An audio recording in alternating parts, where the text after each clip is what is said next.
All right, good afternoon. As you know, our guest today will be Ulrika Richardson, the resident humanitarian coordinator for Haiti. She's going to be here to join us in person in just a few minutes. Also, a couple of GA-related reminders. For those of you who have colleagues who need to be accredited, the accreditation process, if I'm not mistaken, closes at the end of this month. So encourage all of your colleagues who may come visit you during the GA to make sure to file all their pass requests.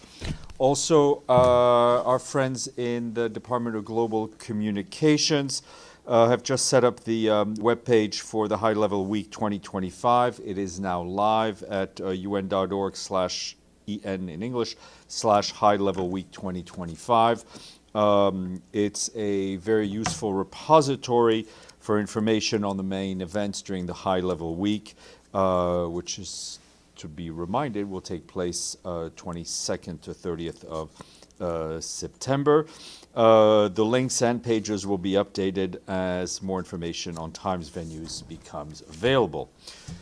Now, turning to the situation in Gaza, our colleagues at the World Food Program warned today that starvation and malnutrition are at their highest levels in Gaza since the conflict began in October 2023. Meanwhile, the Ministry of Health in Gaza reports to our colleagues on the ground that 5 people died over the past 24 hours due to malnutrition and starvation, bringing the total number of malnutrition-related deaths to 227 people, including 103 children. And again, those numbers are since October of 2023. Against this backdrop, humanitarian supplies entering Gaza remain far below the minimum required to meet people's immense needs. We and our humanitarian partners continue to do everything possible to bring assistance into Gaza. However, humanitarian movements still face significant delays and other impediments that prevent us from delivering aid at the scale that is needed. Just to put you in the picture of what our colleagues go through the crossing points every day, yesterday on Monday, we requested to coordinate with the Israeli Security Services 16 missions, including the collection of food, medical supplies, and fuel from the 2 operational crossing, Karim Shalom and Zikim. Other missions involve moving goods and personnel within Gaza from south to north and within the southern part of Gaza. Out of the 16 missions, 4 were facilitated and 3 were denied. Another 4 were impeded, but eventually were fully accomplished. Of the remaining missions, 5 missions, 2 were canceled by the respective organizations. Another 2 missions that involved collection of food and health supplies from Karim Shalom were impeded and unable to be completed, while another one was impeded and is still ongoing. Efforts to coordinate humanitarian movements often drag on for hours due to the unpredictable clearances by the Israeli authorities, wasting precious time. I think our colleagues from the World Food Program described the hours and hours that their colleagues had to spend in cars waiting for those clearances. In the West Bank, our OCHA colleagues tell us that yesterday another Palestinian Bedouin community was displaced due to violence by Israeli forces and settlers. Israeli forces raided the communities of Ein Nahub in Ramallah Governorate and ordered the immediate eviction of its approximately 100 Palestinian residents. OCHA reports that a lot of the evacuated residents have no alternative shelter. Turning to Sudan, another tragic situation unfolding before our very eyes, and I can tell you that we are deeply alarmed by reports of large-scale attacks yesterday on the Al-Fasher area, which is, the besieged capital of North Darfur State. That also affected the adjoining Abu Shuk displacement camp. The attack has been attributed by local sources to fighters from the Rapid Support Forces. According to them, at least 40 civilians have been killed within Abu Shuk and another 19 injured. In a statement released a short while ago, our acting humanitarian coordinator for Sudan, Sheldon Yett, said he unequivocally condemns all deliberate and indiscriminate attacks on civilians in the country. All parties to the conflict have a clear obligation under international humanitarian law to ensure the protection of civilians. Displacement camps and other places of refuge for civilians must not be targeted. And the fact that we have to repeat this almost every day is a tragedy unto itself. Amid the escalation of violence in and around El Fasher, there are also reports that the exit routes from the city have been blocked, trapping civilians under siege and cutting them off from safety and aid. The situation remains tense and highly fluid, with insecurity displacing at least 500 people from Abu Shuk to other locations in North Darfur. That's what the International Organization for Migration is telling us. The acting humanitarian coordinator in Sudan said that an immediate provision of safe, unhindered passage for people seeking to flee El Fasher and other areas of active hostilities is critical. He also reiterated the Secretary General's repeated calls for humanitarian pause in and around the city to allow for the delivery of food, for delivery of water, a delivery of medicine, and other life-saving supplies that are so desperately needed. And those that are trapped in those areas are facing acute hunger and starvation. Meanwhile, we also remain concerned about the situation and the violence in the Kordofan region. In South Kordofan State, the International Organization for Migration estimates that more than 3,000 people fled Kadugli town between the 6th and the 10th of August due to intensified insecurity. Humanitarian access to the town remains extremely limited, with virtually no road access. The primary supply routes from Al Obeid to North Kordofan State is inaccessible due to active hostilities. The primary supply, this has worsened the already dire economic conditions and is leading to even more shortages of vital goods. Our humanitarian colleagues raised their voices yet again in reminding all those engaged in the conflict of their obligations under international humanitarian law. They must not direct attacks against civilians or civilian objects and must take constant care to spare them in all circumstances. They must also facilitate unimpeded humanitarian access to everyone in need of assistance. Back here, the Security Council held an open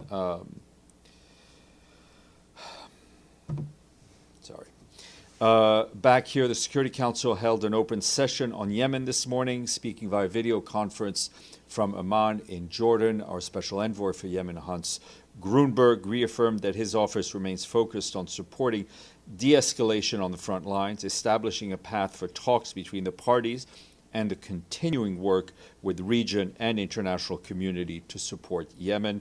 He called again for the unconditional and immediate release of 23 of our colleagues that, as you remember, are arbitrarily detained by the Houthis, alongside others from national and international NGOs as well as diplomatic missions. For his part, Ramesh Rajasingham, OCHA's Director of Coordination Division, told the Council that more than 17 million people, that's nearly half of the population of Yemen, are estimated to be acutely hungry. 17 million people. Over 2 million children under the age of 5 are suffering from malnutrition.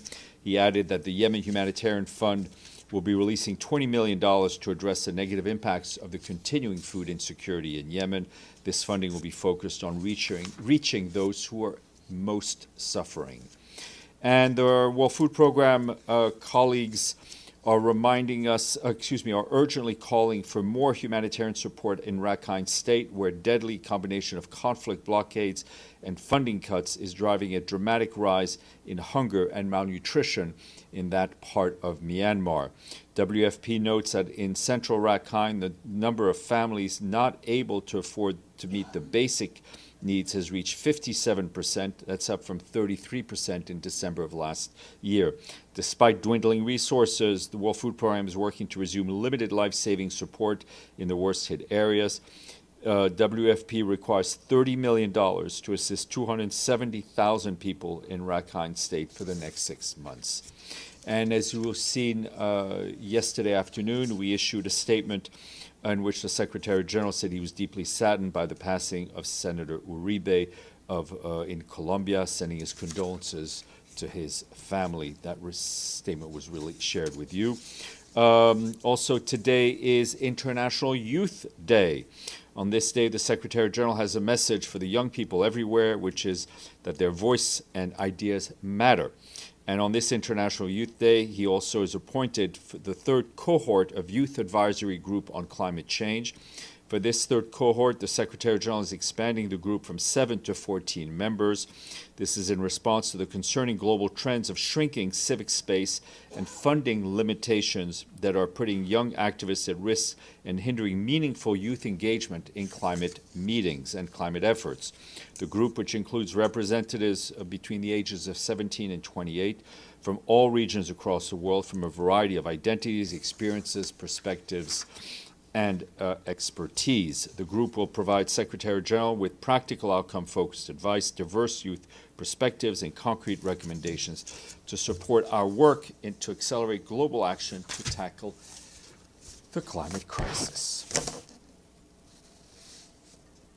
Edie. Thank you, Jeff. Israel's UN Ambassador Danny Danon has accused the Secretary General of making baseless accusations about possible sexual violence by Israeli forces in prisons, detention facility, and a military base. Does the Secretary General have any response? Well, I mean, I think the Secretary General's response is in the letter the Secretary General sent to Ambassador Danon, which was very helpfully posted on X for all of you to read. This is in run-up to the publication of the Secretary General's annual report on sexual violence in conflict, which is being shared with the Security Council and which will be published, which will be made public, I think, later this week. This is based on the work of the Office of Pramila Patton. Deji. Yes. The Israeli media reported that the Gaza Health Ministry's number about the starvation is misleading. How much does the UN trust this figure? We have, first of all, a lot of the data on hunger comes from us, right, and from the World Food Program, from its monitoring. We have found that in the past, and as you know, the UN has been in Gaza for quite some time, and including since the takeover of Gaza by Hamas. We have found the figures issued by the Ministry of Health in Gaza, the Palestinian Ministry of Health, to be, on the whole, reliable. Okay. Second, it's a totally different topic. U.S. President Trump is going to meet with the Russian President Putin this Friday in Alaska.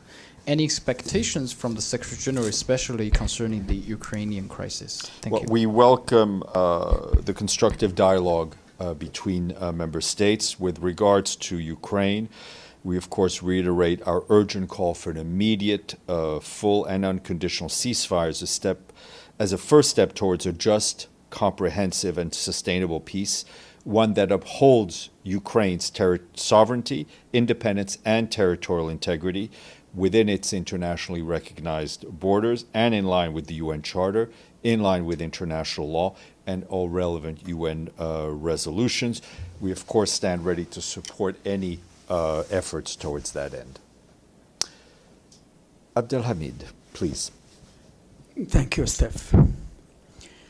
Can you confirm there was a meeting between you and senior officials and officials of GHF? And a leaked UN memo shows senior officials discussing lowering rhetoric against GHF and working with this company, the GHF. Can you confirm that? Yes, I can confirm that at the invitation of the permanent mission of the United States to the UN, some UN entities and other partners attended a dialogue regarding the dire humanitarian situation in Gaza that took place on Wednesday last week. The chairman of the Gaza Humanitarian Foundation was there at the invitation of the United States.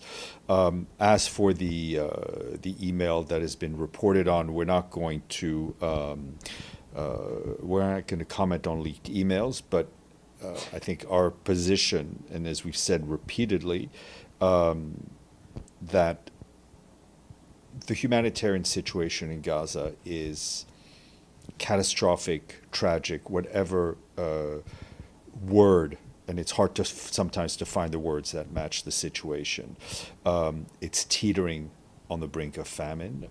We welcome anyone raising their voices to urgently reach civilians in need in Gaza. And as we've said repeatedly, I've said it, Tom Fletcher has said it, and many others, that we already have a plan ready to go, built on our humanitarian principles, which are neutrality, impartiality, independence, and humanity. That means that we go wherever the needs are the greatest, and we answer to civilians in needs, not to the warring parties. There is, as I've said before, there is enough work for everyone, but we will work with people who match our principles. Can you disclose who attended from on No, behalf I do of- not have that list. You don't. No. Sinan. Thank you, Steph. I have a question on Syria. USA Special Envoy for Syria, Mr. Tom Barak, today posted on X. He says that Syria will fully cooperate with the UN to investigate these crimes, including the horrific violence at the Sudan National Hospital. So I wonder if you have any information about this cooperation between Let United me Nations. check and get back to you on that bit. Okay. Madame. Merci. On the Youth Climate Advisory Group, can you confirm that they have already met with the Secretary General? This cohort hasn't yet to meet with them because they've just been appointed. But I Right. can tell you from having been with the SG number of COPs, he meets with them at minimum at every climate meeting, and those are very important meetings for him because the SG is a big listener. He listens to their voices. He gets ideas from them. He gets energy from them. And they're really a critical part of, I would say, his climate team. Thanks. You. Thank you, Steve. My question is about ceasefire agreement between Thailand and Cambodia. Cambodia sent a letter to SG about the violation of agreement by Thailand.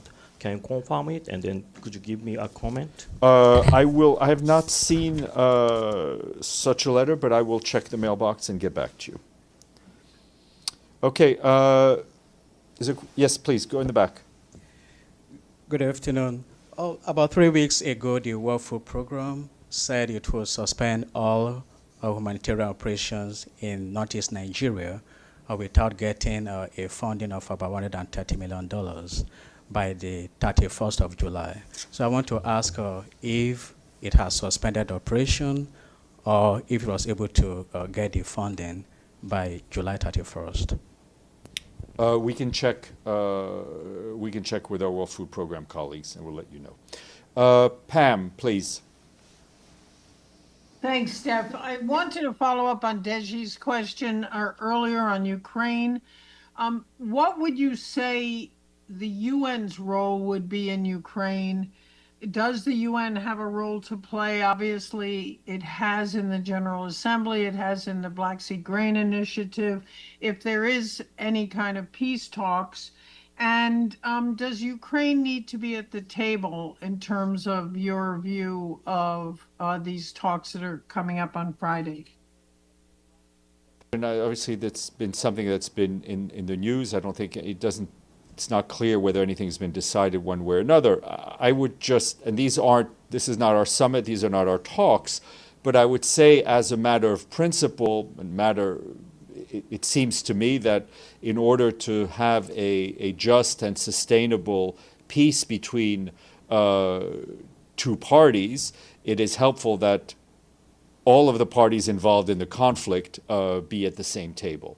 On your first question, it's important to state that the UN remains extremely active in Ukraine. I mean, we talk a couple of times a week about our humanitarian work, our development work, our presence in Ukraine.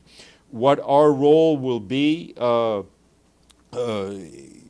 following an eventual deal, I think those are hypotheticals that I would not get into. But as I said, we stand ready to support all meaningful efforts towards a just, sustainable peace based on all the parameters that I just read earlier and have read repeatedly.